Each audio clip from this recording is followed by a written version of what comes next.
नमस्कार मित्रों। आज चिंतन में सुख का मूल है सकारात्मक चिंतन। जीवन में असंतोष और अशांति क्यों पैदा होते हैं, इसका कोई एक उत्तर दिया जा नहीं सकता। मानव जीवन में दृश्य अदृश्य ऐसे बहुत से कारण हैं जो अशांति और असंतोष पैदा कर देते हैं। फिर भी मनुष्य की दुविधामय स्थिति, यथार्थ से आंखें मूंदकर कल्पना लोक में विचरण करना, जीवन जीने का अस्वाभाविक मार्ग अपनाना, तृष्णा, अपने आप के प्रति अनजान रहना, असंतुलित मन, निरुद्देश्य जीवन ऐसे मुख्य कारण हैं जिनसे मनुष्य जीवन अशांत और असंतुष्ट रहता है। अशांति असंतोष मनुष्य के जीवन में तब पैदा हो जाते हैं जब उसके आंतरिक और बाह्य मन में एकता समता होती नहीं है। अंतर्मन कुछ और चाहे और बाह्य मन कुछ और करे, ऐसे लोग असंतुष्ट और अशांत ही रहते हैं, जो दुविधा की स्थिति में पड़े रहते हैं। कई व्यक्ति अंतर्मन से बड़े आदर्शवादी होते हैं, लेकिन बाह्य मन की प्रेरणा से अपने आदर्श के प्रतिकूल कार्य कर बैठते हैं। कई बार मनुष्य की नैतिक बुद्धि प्रबल होती है, लेकिन असंस्कृत मन पूर्व अभ्यास संस्कार के कारण अनैतिक कार्य की प्रेरणा लेकर मनुष्य को प्रवृत्त कर देता है, और यही द्वंद्वात्मक स्थिति मनुष्य की अशांति असंतोष का कारण बन जाती है। इससे कई शारीरिक मानसिक बीमारियां भी उत्पन्न हो जाती हैं। मन की शांति और संतोष के लिए इस तरह की दुविधा को मिटाकर अपने बाह्य अंतर मन में सामंजस्य पैदा करना आवश्यक है। जैसा भीतर हो वैसा ही बाहर, इस तरह की एक रूपता जितनी होगी उतनी ही मनुष्य में प्रसन्नता, शांति, संतोष की वृद्धि होगी। असंतोष का एक मुख्य कारण है अपनी यथार्थ स्थिति को भूल जाना। वास्तविकता से आंखें मूंदकर किसी के कहे सुने या कल्पित स्वरूप में अपने आप को समझने देखने की भूल कर बैठना। बहुत से लोगों को इसी कारण जीवन भर अशांति और असंतोष का सामना करना पड़ता है। अपनी सहज स्वाभाविक स्थिति को भुलाकर लोग जब जीवन का अस्वाभाविक मार्ग अपनाते हैं, अपनी सीमा से कुछ अधिक की आकांक्षाएं रखते हैं, तो उन्हें असंतुष्ट रहना पड़ता है। क्योंकि प्रकृति का एक नियम है कि क्रमिक विकास से ही सब उच्च कक्षाओं में स्थितियों में पहुंचते हैं। बचपन से कोई अचानक वृद्धावस्था में नहीं पहुंच जाता। उगते हुए पेड़ में ही फल नहीं आ जाते। अभी किशोरा अवस्था में ही पहुंचे हैं कि दूसरों के कहे सुने अनुसार लोग बड़े दार्शनिक धार्मिक बन जाने की धारणा कर बैठते हैं, लेकिन उनकी प्राकृतिक स्थिति इससे भिन्न होती है। वह उछल कूद सीखना, सृजन करना आदि प्रवृत्ति प्रधान कार्यों में लगना चाहती है। वे जबरन इन पर रोक लगाते हैं। फलतः उनकी प्रकृति एवं अस्वाभाविक प्रवृत्तियों के संघर्ष में हो जाता है, और यही असंतोष का कारण बन बैठता है। ठीक इसके विपरीत लोग बड़ी उम्र में पहुंचकर भी युवकों किशोरों जैसे प्रवृत्ति प्रधान कार्यक्रम में लगे रहते हैं, जबकि प्रकृति उन्हें निवृत्ति की ओर लगाना चाहती है। भौतिक कार्यक्रमों से विरक्त होकर दर्शन, धर्म, संस्कृति, समाज में चिंतन में लीन हो जाना आवश्यक है। जब मनुष्य ऐसा नहीं करता, तब भी उक्त प्रकार का असंतोष पैदा हो जाता है। कई लोगों की बड़ी उच्च आकांक्षाएं होती हैं। वे जीवन में महान स्वप्न देखते हैं, कल्पना क्षेत्र में उड़ते हुए क्या क्या बन जाते हैं। कई महापुरुषों की जीवनी पढ़कर उनके बारे में सुनकर लोग वैसा ही बन जाना चाहते हैं। महत्वाकांक्षाएं रखना बुरी बात नहीं है।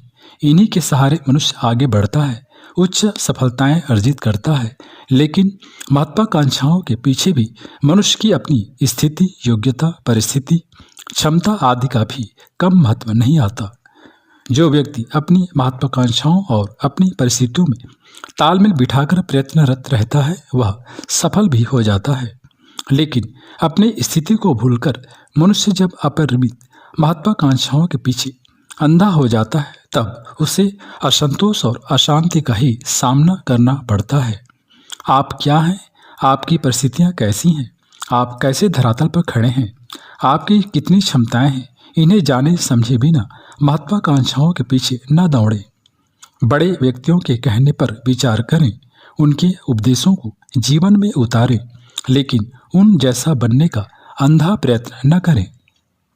स्मरण रखिए, प्रत्येक व्यक्ति की अपनी एक प्राकृतिक बनावट होती है। उसी की सीमा में बढ़ते रहने पर वह अपने आप में पर्याप्त रह सकता है, लेकिन जब इसके विपरीत मनुष्य अपने प्रकृति स्वत्व को भुलाकर दूसरे की नकल करता है, तब उसे अंतर्द्वंद का सामना करना पड़ता है। प्रत्येक व्यक्ति की अपनी सृष्टि होती है, अपनी विशेषता होती है। जो मनुष्य इस वास्तविकता को भुलाने का असफल प्रयत्न करता है, वह उतना ही अशांत और असंतुष्ट रहता है। संतोष के साधन के लिए आपके पास वर्तमान में जो कुछ है उस पर संतोष करें, उसका लाभ उठाएं। इसका अर्थ यह नहीं कि भावी प्रगति के लिए प्रयत्न ही न किया जाए। संतोष का अर्थ हाथ पर हाथ धरे बैठे रहना नहीं है। वर्तमान से संतुष्ट रहकर भावी उन्नति के लिए धैर्यपूर्वक प्रयत्नशील रहना शांति के लिए आवश्यक है। मनुष्य की अशांति और असंतोष का कारण उसका अपना मन भी है। असंतुलित, बिना सधा हुआ मन मनुष्य को ऐसी परिस्थितियों में घसीटता रहता है अथवा ऐसी उधेड़-बुन में लगा रहता है जिससे अशांति और असंतोष की आग सुलगती रहती है। जिस तरह बिना सधा हुआ घोड़ा सवार को दुखद परिस्थितियों में डाल देता है, उसी तरह असंस्कृत, असंतुलित मन मनुष्य को कई दोष चक्रों में फंसाते रहते हैं, जहाँ असफलता, अशांति, असंतुष्टि परिणाम में मिलते हैं। भले ही मनुष्य इसका दोष भाग्य पर या किसी व्यक्ति पर मढ़ता रहे, लेकिन मूलतः दोष इसके बिना सधे हुए मन का ही होता है। जिसका मन सधा हुआ नहीं है, वह व्यक्ति सदैव अपनी परिस्थितियों से दूसरे व्यक्तियों के अधीन, परावलंबी, परमामुपेक्षी रहता है। इससे शुद्ध और असंतुष्ट भी रहता है। स्वावलंबी, सधवे मन वाला व्यक्ति ही संतुष्ट और शांत रहता है। जिनका मन आवेशों, उद्वेगों से चलायमान रहता है, वह व्यक्ति कभी भी अशांति प्राप्त नहीं कर सकता। विकृत मन की मुख्य 3 अवस्थाएं बताई गई हैं: क्षिप्त, विक्षिप्त और मूढ़। इनसे उत्कृष्ट स्थिति है एकाग्र तथा निरुद्ध मन की। महर्षि पतंजलि ने उक्त तीनों स्थितियों को विकृत बताया है। एकाग्र और निरुद्ध मन ही शांति तथा संतोष का अधिकारी होता है। मनुष्य की अशांति का एक और कारण होता है उसका निरुद्देश्य जीवन।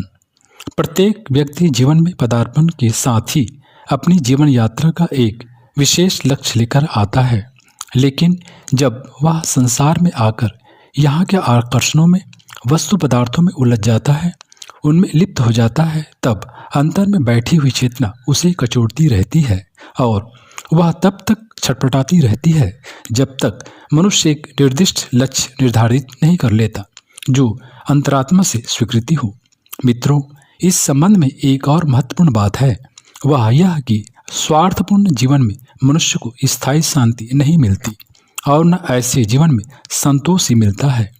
परमार्थ प्रधान कार्यों से ही मनुष्य शांति अनुभव करता है।